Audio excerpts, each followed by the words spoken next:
सिर्फ दलितों के नेता नहीं, पूरे देश के नेता थे। उन्होंने सिर्फ पिछड़ों के सुधार की या उनके विकास की बात नहीं, पूरे देश के विकास की बात की। और इसी मुद्दे पर चर्चा के लिए इस वक्त हमारे साथ मौजूद हैं प्रोफेसर राजकुमार फुलवारिया, जो दलित चिंतक हैं। फुलवारिया जी, बहुत बहुत स्वागत है आपका। नमस्कार। आज प्रधानमंत्री ने बहुत अहम बातें बाबा साहेब के देश के लिए जो योगदान रहा है उनका, उसको लेकर रखी।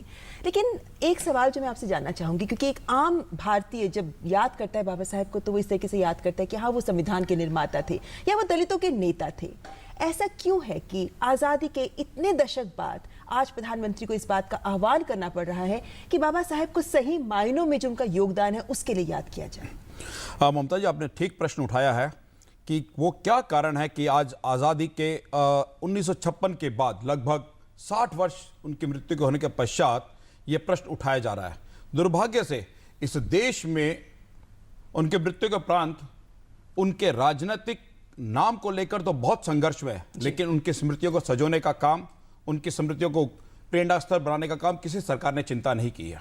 मैं बताना चाहूँगा कि उनके लगभग, अभी प्रधानमंत्री जी ने कहा कि हम 5 तीर्थ बनाना चाहते हैं जी।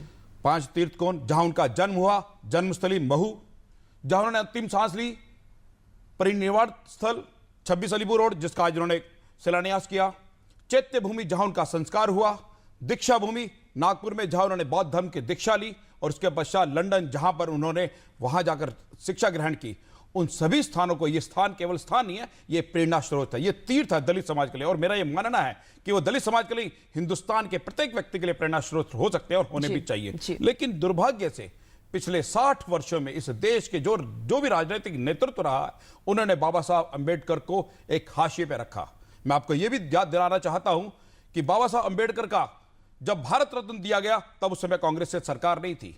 तब संसद के गलियारे में जब उनका तेल चित्र लगाया गया, तब भी कांग्रेस की सरकार नहीं थी। महू में जब बाबा साहब अंबेडकर की जन्मस्थली को भव्य स्मारक के रूप में दिया गया, तो ना केंद्र में कांग्रेस से सरकार थी, ना मध्य प्रदेश में सरकार थी। उस समय मध्य प्रदेश में शिवराज सिंह चौहान थे और केंद्र में अटल बिहारी वाजपेयी थे। भारत रत्न उनको मिलना चाहिए, उस समय भी अटल बिहारी वाजपेयी के प्रयास और उनके आग्रह से और निवेदन से उनको बाबा साहब अंबेडकर का आज फिर ये सौभाग्य कहूं या इत्तेफाक कहूं, आज नरेंद्र मोदी के नेतृत्व में इस देश में उन्होंने कहा कि मैं बड़ा संवेदनशील हूं, और इस देश के प्रधानमंत्री बड़े संवेदनशील है।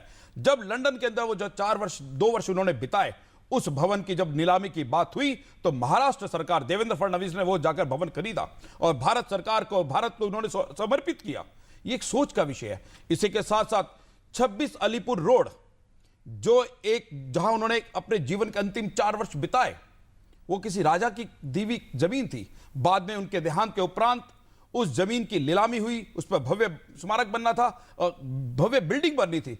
उस समय अटल जी ने प्रयास करते हुए, एक जन आंदोलन भी खड़ा था उसके पीछे, उनके प्रयास के बाद उस जमीन को, उस भूमि को भारत सरकार ने एक्वायर किया। लेकिन फुलवारिया जी, यहाँ ये बात बहुत अहम है कि अटल बिहारी वाजपेयी जी ने जिस सोच को सामने रखा, आज नरेंद्र मोदी सरकार उसी को आगे बढ़ा रही है। लेकिन यहाँ ये भी बताना बहुत जरूरी है कि बाबा साहेब का जो योगदान रहा है वो इतना व्यापक रहा है, जिस वजह से सरकार ये कदम उठा रही है। जैसे आम जनता, हमने आपको कहा कि कुछ एक परिप्रेक्ष्य में ही बाबा साहेब को याद करती है, लेकिन वो जब महिलाओं के उत्थान की बात करते हैं, श्रम सुधारों की बात करते हैं, वो बहुत बड़ा योगदान जो आज हम देख सकते हैं। बिल्कुल आपने सही प्रश्न उठाया कि आज बाबा साहब को पूरा भारत, दुर्भाग्य से केवल उनको दलितों के नेता या दलितों के मसीहा के रूप में पहचान बनी है। आज देश के प्रधानमंत्री ने भी कहा कि दलितों के नेता के रूप में उनको प्रेजेंट करना, मुझे लगता है बाबा साहब के साथ अन्याय है। वो वास्तव में मानवता के पुजारी थे, वो मानवता के हितैषी थे। जब 1946 के अंदर जो वायसराय की कैबिनेट मिनिस्ट्री में वो जब लॉ मिनिस्टर थे, उस समय उन्होंने ऐसे कानून बनाने का प्रयास किया जो महिलाओं के लिए थे, मजदूरों के लिए थे। महिलाओं को मैटरनिटी लीव का विषय हो, महिलाओं के काम का विषय हो, मजदूरों के काम का विषय हो, ऐसे जो मजदूरों के लिए काम किए, महिलाओं के लिए काम किए। और उसके उपरांत भी जब 1956 में उन्होंने जब कैबिनेट से इस्तीफा दिया, तो हिंदू कोड बिल के आधार पर दिया, और हिंदू कोड बिल का जो अधिकार था वो केवल दलित समाज के लिए था। महिलाओं को बराबर का सम्मान का अधिकार मिले, उसके लिए उन्होंने संघर्ष किया। जी, आपको लगता है कि वो बहुत दूरगामी सोच तो रखते थे, लेकिन वक्त से बहुत आगे की, क्योंकि जो हिंदू कोड बिल में उन्होंने बातें कही, कुछ दशक के बाद वही बातें सही ढंग से पारित भी कराई गई संसद के जरिए। यहाँ पे आपसे एक और सवाल ये भी जानना चाहेंगे कि कहां तक आपको लगता है कि आज की एनडीए सरकार जिस विकास की तस्वीर को लेकर आगे बढ़ रही है, वो कहीं ना कहीं उसमें बाबा साहेब की ही विकास की जो सोच थी उसी की झलक दिखती है? मैं ये बात ममता जी आपको स्पष्ट करना चाहता हूं कि वर्तमान सरकार बाबा साहब अंबेडकर को केवल दलित चिंतक के रूप में स्वीकार नहीं करती है, वो बाबा साहब को एक उस रूप में स्वीकार करते कि बाबा साहब दशकों आगे सोचने वाले विचारक थे। 1922 के अंदर उनके जितने भी शोध ग्रंथ है, अगर आप उनके प्रॉब्लम ऑफ रुपीस की बात करें, इवेल्युएशंस ऑफ ब्रिटिश एम्पायर की बात करें, रुपीस की बात करें, उनके जितने भी शोध ग्रंथ है वो आर्थिक विषयों पर है।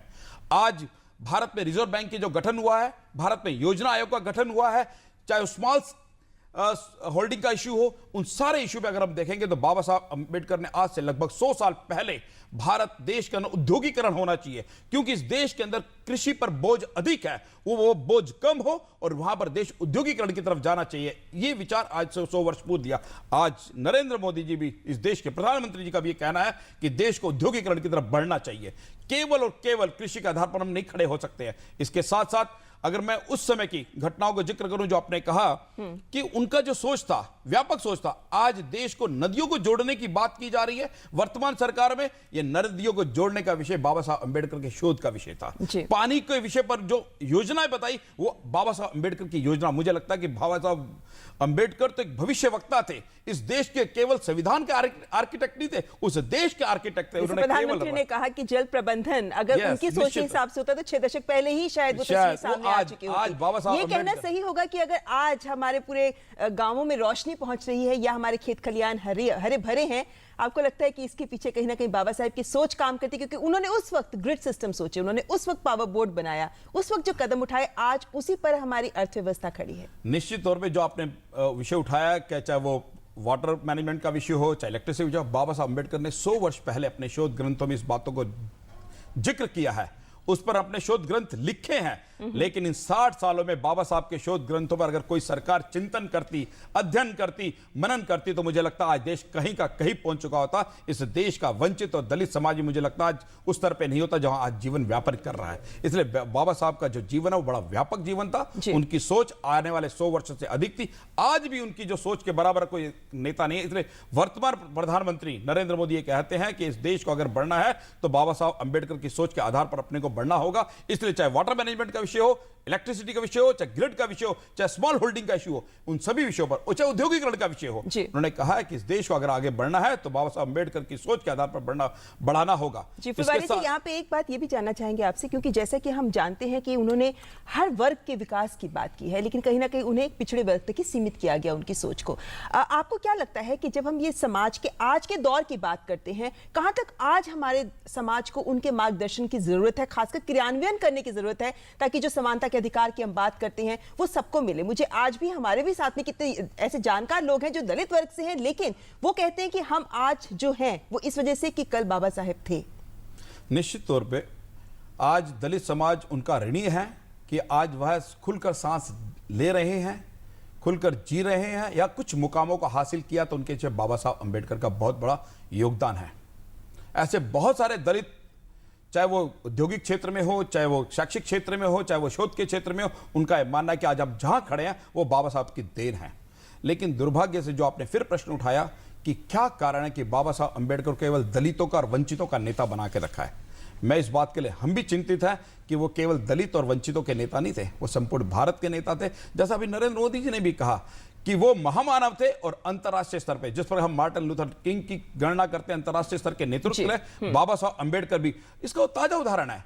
कोलंबिया यूनिवर्सिटी के 300 वर्ष पूर्व होने पर जब सर्वे हुआ कि हमारे विश्वविद्यालय के सबसे श्रेष्ठ विद्यार्थी कौन है, तो उस सर्वे के अंदर बाबा साहब अंबेडकर पहले स्थान पर आए। और बराक ओबामा ने उसी कोलंबिया यूनिवर्सिटी के प्रांगण में मुख्य द्वार पर बाबा साहब अंबेडकर का स्टैच्यू लगाया। इससे साबित होता है कि बाबा साहब अंबेडकर केवल एक समाज के नहीं, एक देश के नहीं, अपितु पूरे विश्व की देन थे और विश्व को दिशा देने वाले। और केवल इस देश के दलितों के लिए नहीं है, विश्व के वंचित और दलितों के उन्होंने संघर्ष के लिए दिशा दी है। और बराक ओबामा ने कहा कि अगर मेरे लिए कोई प्रेरणा स्रोत कोई हो सकता है तो वो बाबा साहब अंबेडकर है। उन्हें वो नॉलेज मैन के रूप में जानते थे। और शायद मेरी जानकारी है कि यूएनओ ने एक डेट 14 अप्रैल को उन्होंने कहा विजन डे भी तय किया, सेलिब्रेट करने की योजना बनाई है। और उसी दृष्टि में हमारे देश के प्रधानमंत्री नरेंद्र मोदी ने भी कहा कि बाबा साहब एक वर्ग के नहीं, एक देश के नहीं, अपितु पूरे विश्व के और मानवता के मसीहा थे, ऐसा मेरा भी मानना है। बिल्कुल फुलवारी जी, और ऐसे में ये बात है कि हमारे देश को भी अब गर्व है, हमारे ऐसे देश कैसे भारत रत्न हुए हैं वो,